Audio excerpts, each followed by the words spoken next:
الروب الصيفي أو الروب التعزيز، كثير من المتابعات طلبين طريقة قص الروب.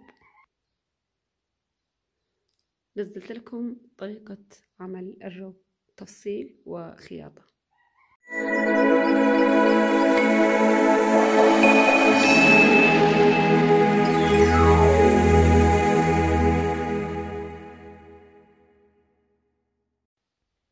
السلام عليكم ورحمة الله وبركاته. اللهم صل على سيدنا محمد وعلى آل سيدنا محمد. شهر مبارك وكل عام وأنتم بخير. درس اليوم حيكون على الروب الصيفي. الكم قصير مركب. أول شيء أنا هاخذ طول الروب حيكون مأخوذ من فوق السطر إلى أسفل. هذا عندي هنا طول الروب، هذا طول الروب. الآن القماش مثني 4 ثنيات أمام وخلف. بالنسبة للعرض حيكون عرض الروب حيكون 66 سنتي، 66 أمام 66 خلف. طبعا هو الآن مثني 4 ثنيات 33 سنتي. بداية هاخذ من بداية القصة عند الجهة المغلقة 8 سنتي وأعمل إشارة. 8 سنتي هذه حتكون زيادة للزم، وبعدين هاخذ 10 سنتي وأعمل إشارة. من عند الإشارة هذه حتكون عندها قصة حردة الإبط. حنزل من هنا 6 أو 8، من 6 إلى 8 سنتي. حرسم حردة الإبط من الإشارة الأولى إلى الإشارة الثانية بهذا الشكل.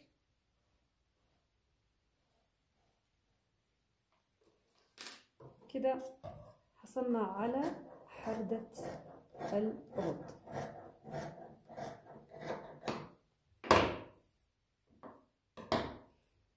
الآن هعمل ميول بسيط في فتحة السطر أمام وخلف.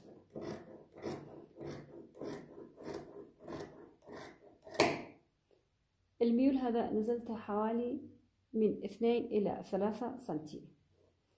الآن عندي هنا فتحة السطر. طبعا الفتحة هي كبيرة ولكن حيكون فيها زم، يعني احنا نشتي الفتحة حتكون بعد الزم والخياطة. مسافة الفتحة للصدر 20 سنتي مثل ما لاحظتوا في بداية الروب. نجي الآن للكم. قبل الكم عندي هذا الجانب ما زال مغلق، هفتحه. في البعض بيخليه مثل ما هو، بس أنا أفضل فتحه وخياطته وحباكته وكيه. بنفتحه إلى النهاية. الآن نبدأ بقص الكم. الكم حيكون عبارة عن قطعة مستطيلة. طول القطعة المستطيلة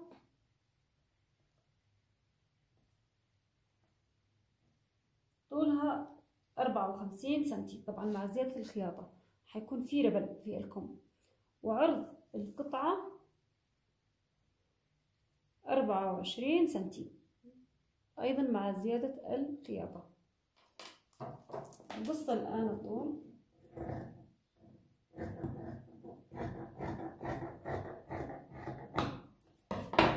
بعدين نثني الكم بهذا الشكل. الآن حنقص حردة الإبط في الكم. حنقيس كم حردة الإبط اللي هي في الروب بهذا الشكل، ونأخذ مقاسها في الكم بهذا الشكل. هي طلعت 15، حناخذ هنا 15. طبعا أنا عندي هذه المسافة ما زالت طويلة، حيكون فيها ربل. الآن أنا حاعمل هنا إشارة عند 15 وأعمل هنا إشارة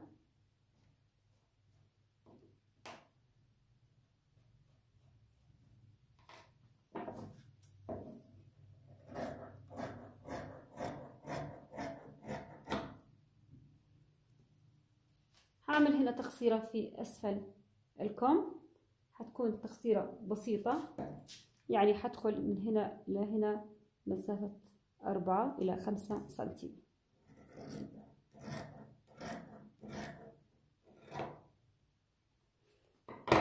هيتركب هذا في الصدر بهذا الشكل. هنا هيكون في زم، هنا هيكون في أيضا زم بالربل أو زم على برواز. الآن هنبدأ بالخياطة. قصيت 2 براويز، واحد للأمام وواحد للخلف. طول البرواز 20 سنتي، أما بالنسبة لعرض البرواز حيكون 2 سنتي مع زيادة الخياطة.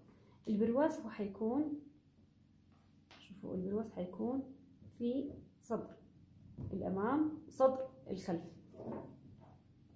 بعد ما هنزم على مسافة 20 سنتي هنقوم بتركيب هذا الخيط أو هذا البرواز في هذا المكان.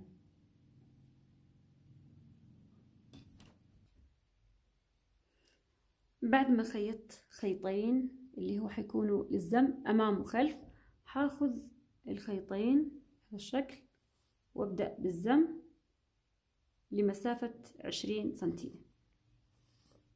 زميت هذا المكان، مكان الصدر والظهر، نفس الاثنين نفس الطريقة، إلى أن أخذت مسافة أو عرض 20 سنتي. طبعا حيدخل من هنا 1 سنتي خياطة، ومن الجهة الثانية 1 سنتي، حيتبقى لي 18 سنتي. يعني أنا أريد العرض حق فتحة الصدر تكون 18 سنتي.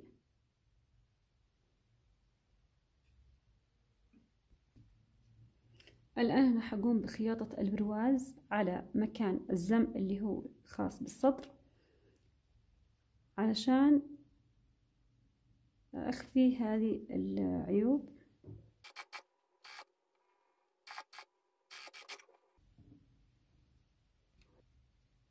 خيطت من جهة الخلف.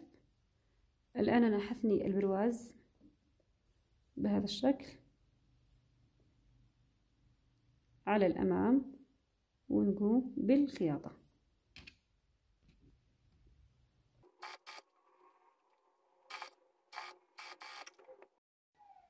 برواز الأمام بعد الخياطة، برواز الأمام بيكون في العرض أقل من برواز الخلف، وأقص الزيادات اللي طلعت في الجانبين. هذا حيكون الخلف. طبعا شوف يا بنات، الزم أنا عملته بخيطين، لازم نعمل خيطين بين الخيط الأول والخيط الثاني 3 ملي أو 4 ملي، وبعدين نسحب الخيطين ونزم. ولما نزم لازم إن إحنا نوزع الزم بالتساوي، يكون الزم موزع في وسط الخلف أو وسط الأمام بالتساوي عند فتحة الصدر. الآن هذا برواز الخلف. برواز الأمام أنا خليته مش عريض، يعني عرضه طلع 1.5 بعد الخياطة. بالنسبة للخلف أنا هخلي العرض يكون يعني كامل 3 سنتي أو 2.5، فحيكون البرواز يعني أعرض من برواز الأمام. ركبت من جهة الخلف. الآن حنخيط من وجه القماش، حثني كذا، شوفوا حثني مسافة 1 سنتي بهذا الشكل. بعدين حثني بهذا الشكل.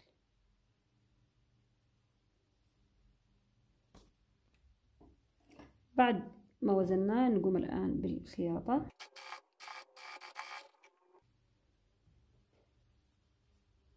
هنقص الزيادة من الجهتين. ما بتلاحظوا الآن هذا الخلف، برواز الخلف أعرض من برواز الأمام، عشان الظهر نريده يكون أكثر، يعني يغطي أكثر. بعد ما انتهيت من خياطة براويز الأمام والخلف، وعملت شريط الدانتيل في الأمام. الآن أنا حقوم بخياطة الكم. هعمل ثانية الربل، حيكون في ربل عرضه 1 سنتي. هقوم الآن بخياطة الربل. طبعا الربل أنا قلت لكم 1 سنتي، لا هو أقل من 1 سنتي، نص سنتي تقريبا. وركبت دواسة السحاب عشان هخيط من جنب الربل أو الأستيك.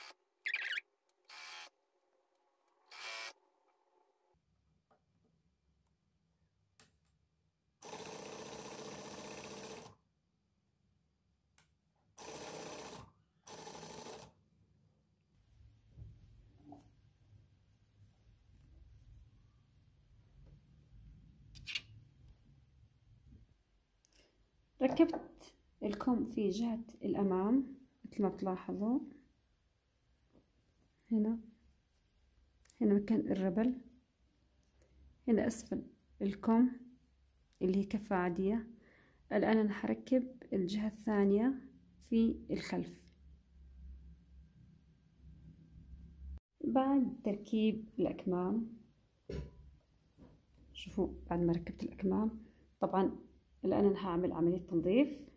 هعمل سرفلة من داخل الروب كامل عند مكان الأكمام وفي جوانب الروب. شوفوا هذا بعد ما ركبنا الأكمام.